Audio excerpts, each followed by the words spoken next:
Hi and welcome to this month's tutorial bundle. I am Emma Goddard and we are showcasing the Playing with Patterns suite.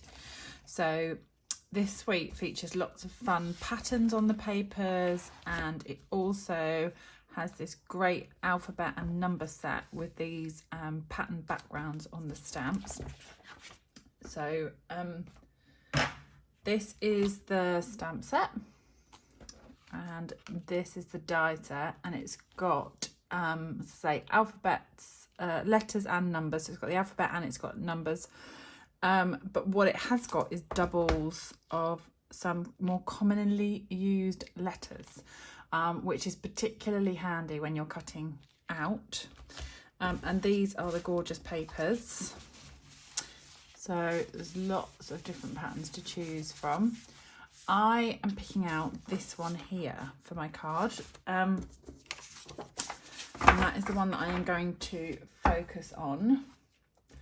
So I've also used the largest stitched circle die and the sprig punch for some foliage. So I'm just going to firstly die cut out a circle in this paper. So we've got our circle, pop that to one side, and then we are going to pick out the letters to make up the word hello, and that is going to be cut on a piece of Whisper White. The white measures 14.3 by 10 centimetres, and the conversion for inches is on the PDF instructions, but it's your basic card front. So we've got 2 L's, which is handy, and also I love that the background piece that this comes on has the letters pre-printed so that you know where they were, and you know which ones you're missing or where they will go back. So that's a really good new addition from Stampin' Up. I really like that. So we are going to pop this on. We're going to just line this up. I'm going to sort of use the edge of a block or edge of a bone folder. Just make sure that is where we want it. I'm just going to put a bit of tape. This is just low tack tape over them so they stay where I want them to be. So I'm going to just run that through the cut and emboss. So that has given us both the negative and the cutouts. It's the negative piece that we actually want for this particular project, but I'll keep them to one side, and these can go safely then back onto our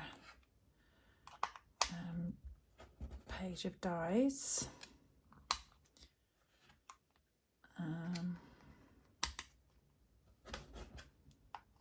There we go. I'll just pop them back in the envelope.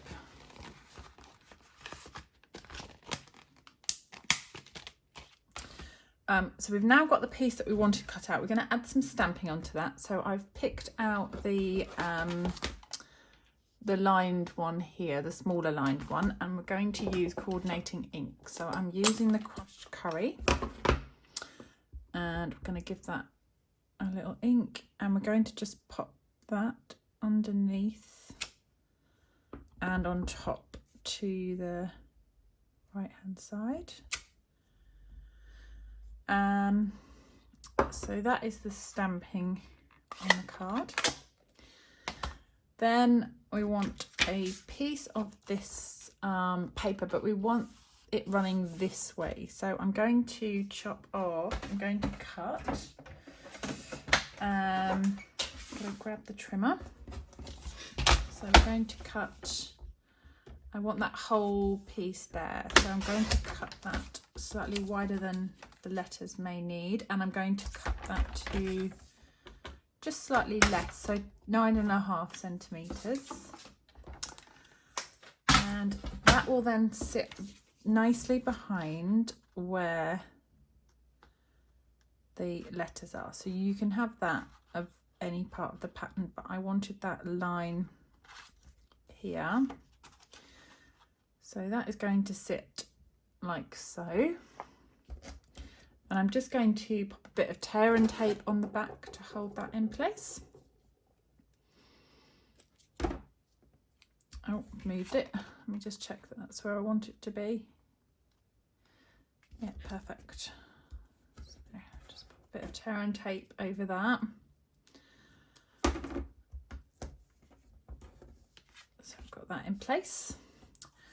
And then we can pop that onto our card base. So the card base is just a half sheet of your card stock.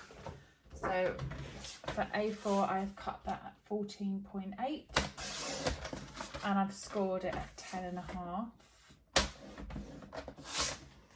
I'll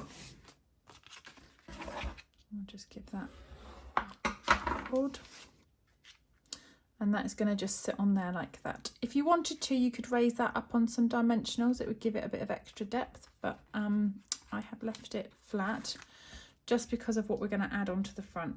There's going to be extra dimension on the front of the card anyway. So I'm going to just pop some glue.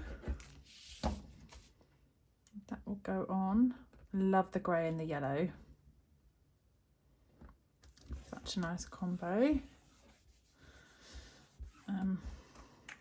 There we go. So we are getting there. So we're going to use now the stitched circle that I cut out from the same pattern paper. And we're going to just create a fun 3D flower. So for that, we're going to start on the edge and just cut around in into the middle. There's no exact width for this, but you just want to kind of keep going in. You don't want it too skinny and you don't want it too wide because it will make it really difficult to roll, and if it's too wide the circle won't come, the flower won't come together enough. So we'll just go round into just a dot like that, so that you've got, that's your base. That's what your flower is going to sit on. So it's kind of like a spring, which is what you're creating. So depending on which outside pattern you would like, depends on which way you roll it. So if you want that on the outside, then roll it that way. If you want this on the outside, then roll it the other way. I am going to change it up. So from my sample card, so I'm going to have this pattern on the outside, and I'm going to keep the yellow into the middle. So you'll just roll, keeping it fairly tight. It's just getting it started, but once you're going, you can then just roll that around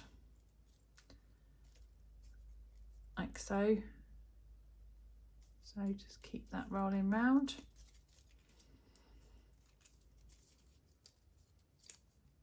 Just following the circle. I've made these a few times. They're quite fun. I remember making them as a kid, and they're kind of just a fun 3D flower.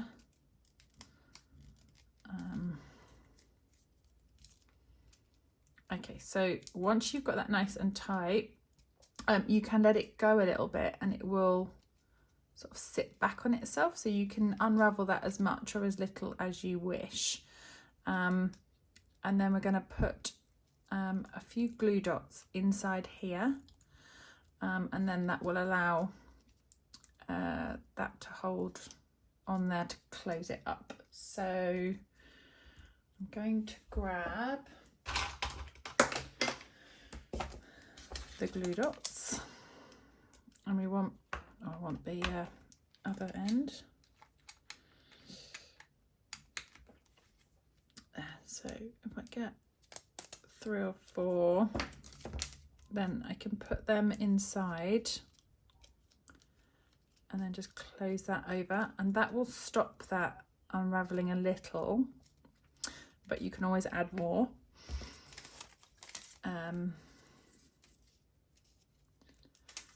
Once that is sort of in place. And that's going to sit on the O.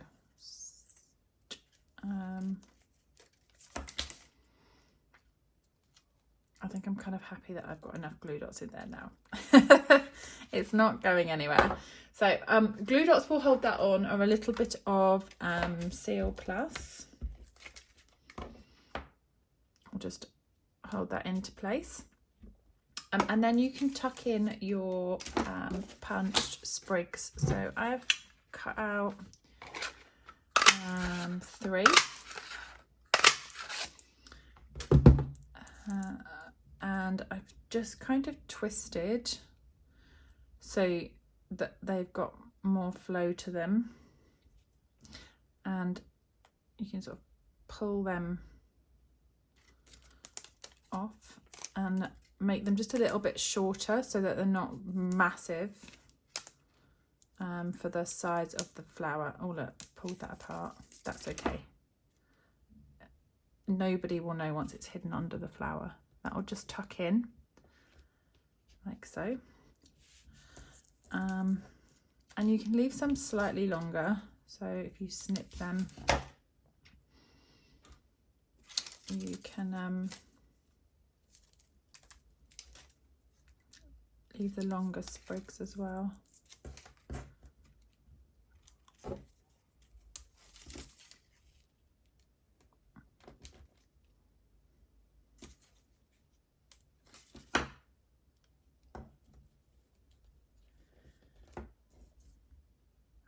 Maybe just one more, and I'm just going to go a little bit shorter with that one.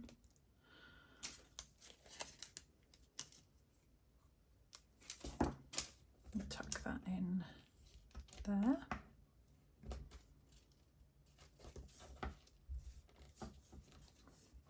I think I'm happy with that. So we've got some foliage. And now we just want some dots. So I've used the resin dots that come with the suite. I've used 3 of the smaller ones in the yellow. Just to add a little bit of interest. And then I have coloured with the black, and it's the darkest basic black. I have coloured the purple posy just because it's the lightest to take the colour, and I wanted to make that a darker, a grey really, but the black kind of on the purple gives like a nice grey. What I might do is actually just add a couple of glue dots, just because it's going into the flower. That'll just give a bit of depth for that to sit on. There. And that'll really hold that in place. So, a fairly clean and simple looking card, but the flower is just kind of like then the wow. You would perhaps, unless you were going to hand deliver, I think it would fit in an envelope. I guess that's probably what's going through a number of people's minds if you're watching this. Not one for cheap postage. It will sit in an envelope fine, but you would probably want to be hand delivering that. Or you might wish to make like a special box, or the acetate boxes would work for slotting that into as well.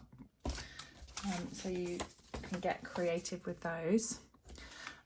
So that is my project that I was sharing with you. So I hope you've enjoyed that tutorial, and that you give these letters a go with a little peek through, showing off that cool paper. Thank you so much for watching and joining the tutorial, and I will see you next month. Thanks, bye.